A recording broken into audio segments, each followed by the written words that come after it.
7 years into the brutal Saudi war on Yemen, the Yemeni armed forces refused what they called the deceitful ceasefire offer of Al Saud. 6 full years of massacres and bombardment campaigns, sanctions and blockade, and Al Saud blatantly won the Yemeni Salvation Government to give up arms and negotiate. However, the Yemeni resistance Ansarullah have refused to put down their weapons and enter any Saudi proposed talks before the full cessation of the Saudi war and the lift of all forms of blockade against the Yemeni nation. The Saudi plan supposedly includes a UN-supervised ceasefire, measures to reopen Sana'a airport in the Yemeni capital, and the lifting of trade restrictions on the Ansarullah-controlled Hodeidah port, but with a twist. The Saudis want to control the airport and the seaport themselves, while also sharing revenues on trade in oil through Hodeidah.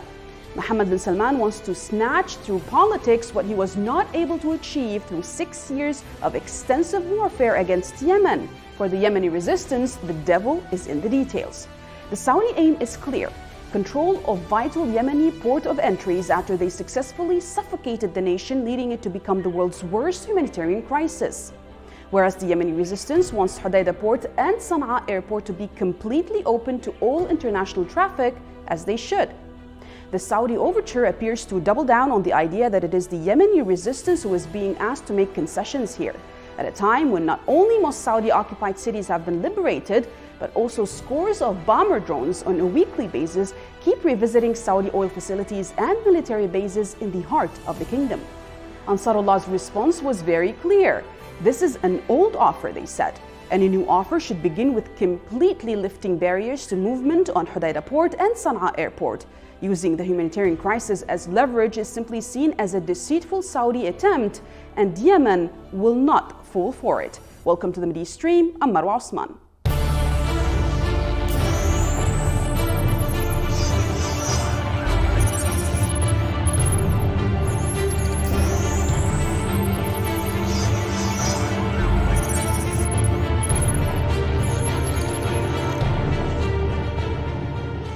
After 6 years of brutal Saudi war on Yemen, the Saudi ceasefire offer was taken by Yemen as nothing short of a joke. What is proposed to the Yemenis is not an end to the war. It is just a ceasefire while all other forms of war continue, such as blocking the airport, seaport, and the borders. What is proposed to Yemenis is a major deceit that neither Ansarullah or the Yemeni children would even accept to fall for. To discuss this issue with us from London is Patrick Henningsen, founder of the 21st Century Wire. Thank you a lot for being with us, Patrick. Now, Yemeni officials in Sana'a have recently emphasized that Yemen is only open to what they called a fair and honorable peace. That has nothing to do with the deceitful act of the ceasefire offer by Al Saud there, but while maintaining the blockade and maintaining the bombardment campaign against civilian areas in Yemen. Why is the world acting like Yemen has any other option than to actually wait for the war to stop and the blockade to be lifted? I don't think Saudi Arabia or the world, the Western world for that matter, I don't think they're in a sort of space of reality, because these are all negotiation tactics that we have seen in the past. So, and the West, Saudi Arabia, these powers, they believe that they have leverage on the basis that they have military superiority and they have regional hegemony and they have control of the major waterways, ports, etc., the sky, the air, etc. So this is why they're negotiating as if the Yemeni Ansarullah's capitulation is a fait accompli. But that's not actually how it works when you're in a conflict. And right now, Saudi Arabia is still the aggressor. They can't change that fact. They're in a foreign country, so they don't have the leverage. And so they want to continue to strangle the Yemenis, to strangle Ansarullah, in order to somehow get some concessions or some leverage on negotiation. And the Yemenis aren't going to agree to a ceasefire without getting exactly what they want, especially after everything that's happened. This is why we should maybe look into this initiative. The Saudi initiative is said to include a nationwide ceasefire under the control or the supervision of the UN, supposedly, the reopening of Sana'a airport and Hodeidah port, but knowing that the power in those areas, Hodeidah port, the airport, are in the hands of Ansarullah, could this actually be some sort of a new maneuver from Mohammed bin Salman to try and take control over them, since he already failed to do so militarily? Possibly, but it could also be a sort of a long-term or medium to long-term strategy, because we've seen this in Syria. We've learned over the last few years that when a ceasefire, an international ceasefire, is declared, one party will use this as an opportunity to retrench, or to sort of double down, or to gain some ground that they had previously lost. Certainly this is something strategically that Saudi Arabia and its backers would like to do. And so for the Yemenis, they're totally in a defensive position, so there's no really change in their strategy. But the West, who's backing Saudi Arabia, and the Saudis and their allies are looking for some changes in order to change the strategic landscape. So we've also seen this in Libya. You have half the country, or Tripoli, under a UN administration, as it were. In Yugoslavia, we saw similar tactics with third parties coming in like the UN, and that can create other situations that's going to disrupt or allow one party not to be able to realize the gains that it would like on the battlefield, as it were. But Patrick, with 5 million people in the country, and currently teetering on the edge of starvation, and we have over 2/3 of the country's population in need for both food, medicine, and protection. Do you think that Yemen still has more time to waste for such a stalemate offer by Saudi Arabia? And what is the role of the international community in this one? In terms of the famine, in terms of the human devastation, the humanitarian devastation, there's not a lot that can be done outside of Saudi Arabia withdrawing, its allies withdrawing, and basically leaving Yemen to govern itself, which was the previous status quo. Outside of that, it's going to be difficult. The end game has always been, for Saudi Arabia and its allies, has been partition or regime change, or both. And I really truly believe that they thought this was going to be over within 18 months of when it began in March of 2015, and that hasn't been the case. So if the Yemenis are still where they were before, they're still fighting to preserve their sovereignty, and that's not really going to change despite the devastation. Well, the Rights and Legal Department at the Yemeni Ansarullah Political Bureau issued its first human rights document that was issued about a week ago about brutal crimes committed by the Saudi-US aggression against Yemeni civilians. It was, by the way, entitled Yemen's Hiroshima. The report included 4,133 documented massacres and bombing incidents in residential areas, with details regarding the time and the place of their occurrences. Saudi Arabia has been stacking war crimes in Yemen for the past 6 years. Will Mohammed bin Salman and maybe his generals ever be brought to justice over these horrendous crimes? Do we have a chance against these people? I think it's doubtful, and this is because international law is at an all-time low, and it's really receding year by year. The only persons that are going to get justice from the international law system or end up in The Hague will be some African dictator that was probably installed by a Western power to begin with. Those are the only people you ever see showing up in The Hague, more or less. But so the bottom line is that what Saudi Arabia has done is guaranteeing bad blood between the neighbors on the Arabian Peninsula. And so you can't erase that. This is going to sow the seeds for potentially future conflicts. There needs to be a unilateral withdrawal. on the side of Saudi Arabia and a cessation of hostilities. This is the only way that we're going to avert more humanitarian disaster. Everything besides that is just really going to be a protracted, painful conflict, unfortunately. And well, we'll see if the West is going to come in like a knight on a white horse to try to, broker some sort of negotiations, or some roadmap to peace. But at the end, I think it's too late for that.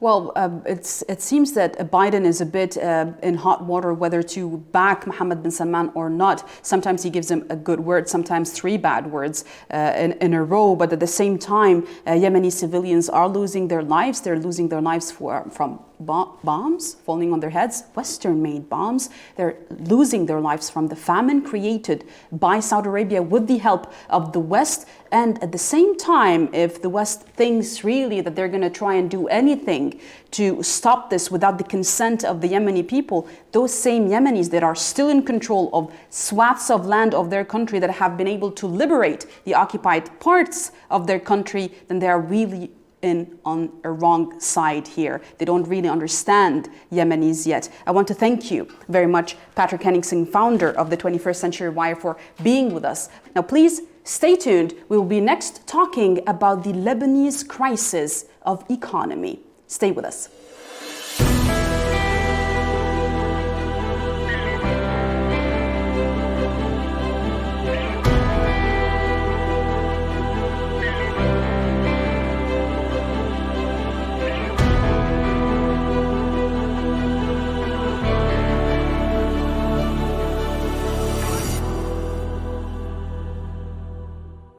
For the past 19 months, Lebanon has been reeling from a wrenching economic crisis. By the time the crisis erupted in October 2019, the economy was facing 4 extraordinary challenges: elevated public sector debt, a bankrupt banking sector, no economic growth, and the country was politically rudderless. Predicting how the crisis evolves from here is difficult.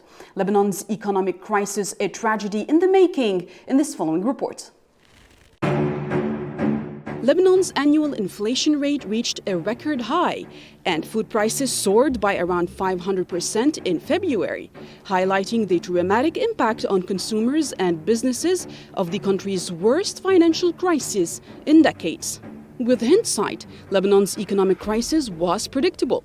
By the time the crisis erupted in October 2019, the economy was already facing 4 extraordinary challenges.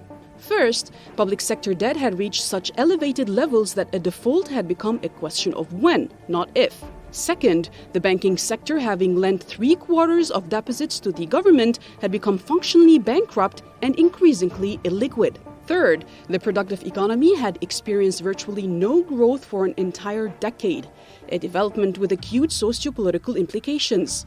And finally, and perhaps most importantly, the country was politically aimless. There was no president between 2014 and 2016. There were multiple and lengthy delays in cabinet formation, and the 2018 parliamentary elections took place, but only after a 5-year delay. The Hariri government that was in place when the crisis hit in 2019 became impotent to such an extent that it lacked power to deliver on any of the reforms required as a condition for foreign support. By October 2019, the citizenry had had enough. Sensing a looming crisis and frustrated by the utter lack of action by the political class, hundreds of thousands of people took to the streets demanding radical political change. The cabinet resigned, throwing the country into a political crisis. Unsurprisingly, capital inflows came to a sudden halt. Banks, already insolvent, experienced a sharp liquidity crunch, forcing them to declare a bank holiday and institute severe restrictions on bank withdrawals. A foreign exchange black market emerged, and the national currency, the lira, sharply depreciated. In return, inflation soared and people's real wages and purchasing power collapsed. In addition, as if all these woes aren't enough, a severe COVID-19 crisis hit the country, and most tragically, a devastating explosion took place on August 4, 2020, leveling a third of downtown Beirut. Human capital is fast eroding due to a massive brain drain of the young and skilled. Equally worrying is the loss of physical productive capacity resulting from widespread business closures. Much more alarming are the security consequences of the economic implosion. Lebanon's sectarian history is rife with conflict, and economic collapse provides a perfect habitat for a return of violence.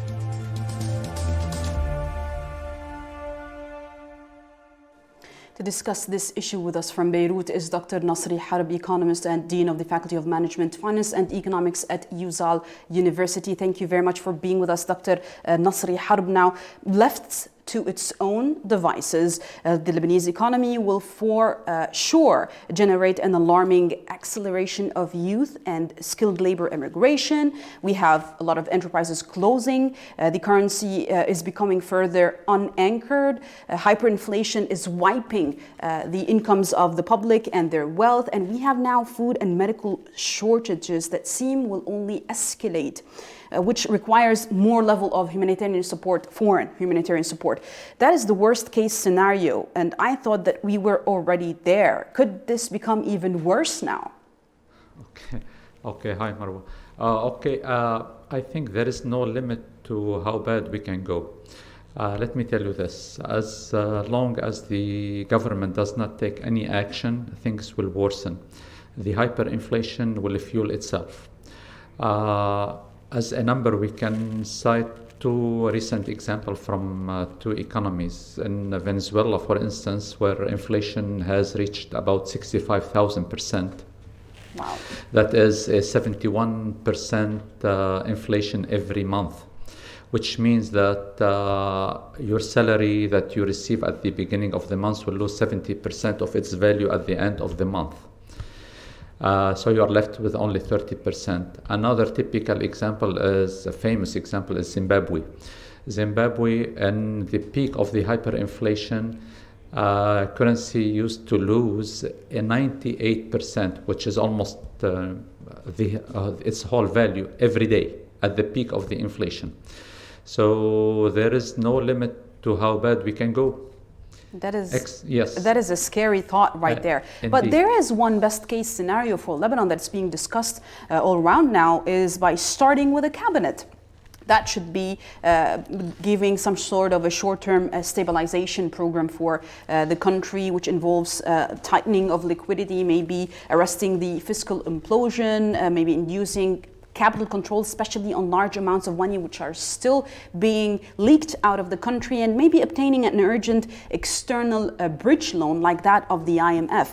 However, look, I understand all these points that we are speaking about, but wouldn't even more loans by the Lebanese be a burden for them rather than an actual escape from this reality?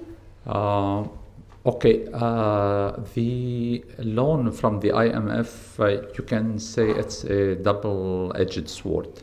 Mm-hmm. First of all, from one side, it will call for more reform, it will help, and it will ask for discipline from the government.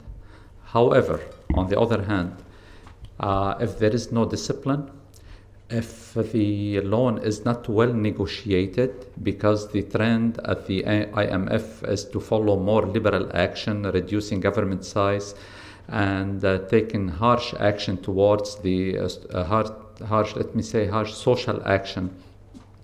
So if it's not well negotiated, it may lead to further social problems. You mean more privatization instead of actually maybe putting help towards the public institutions? Exactly. So it takes strong political action and a strong political negotiation to negotiate a good terms for these loans. That's one.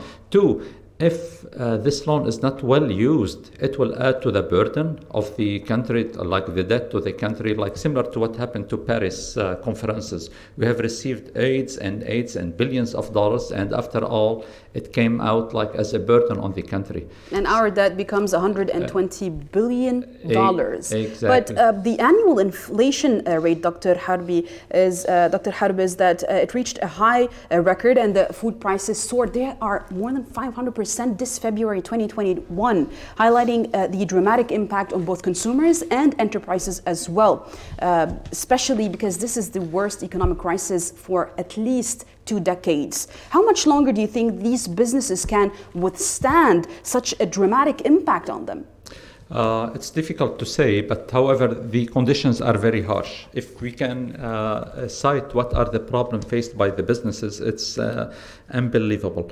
You have one, reduced demand. People are poorer than before. Difficult investment because there is no exchange. Unstable exchange rate. You can start with a given price and then at the end of the day the price will be changed. Uncertainty. Okay, you can never tell what to expect in the next day. Unmotivated employees, which will reduce the cost of production. You have also angry consumer, which will be very difficult to deal with. You have difficult financial transaction. If you want to export, if you want to import, how can I afford the exchange rate? Okay, the cost of changing price is by itself. Cost of changing price is huge. In some cases, in some supermarket, like during, I think, German hyperinflation, 50% of the employees' time was on only changing prices. So that's very costly for the enterprise. So just changing prices takes like 50% of your resources. So and the remaining 50% is now becoming a referee trying to stop people from killing one another. But sure. what are you saying represents a public call, Dr. Nasri, to all Lebanese decision makers, whether it is the Prime Minister designated one, the central bank governor, even the President of the Republic as well. I personally do not see a glimmer of hope here. I'm a realist. But as an economist, what would be the first thing that you would do to try and salvage what is left of the economy in this country? Okay. Well, we were speaking about that in a conference a few days ago. What it takes at the beginning, first of all, like a political will. Okay. Once we have a political will, any action can help. It takes a multilateral plan. You have, first of all, of course, you have to have a sort of capital control. You have to establish, and that's very important, to establish trust. So I would say trust, then trust, then trust. That's the first point. Capital control, restoration of banking sector, okay? And we can speak also about halting the money printing process, because this is the main cause of the inflation. Economical reforms and structural reforms. I can speak here about political reform and economical reform. Especially, like we can give an example, a simple example, which will be a good start, is to rebuild the electrical system for the electrical sector, rebuild it. Okay. And an important one is to encourage import substituting industries, because this is one of the main source of fleeing the currency.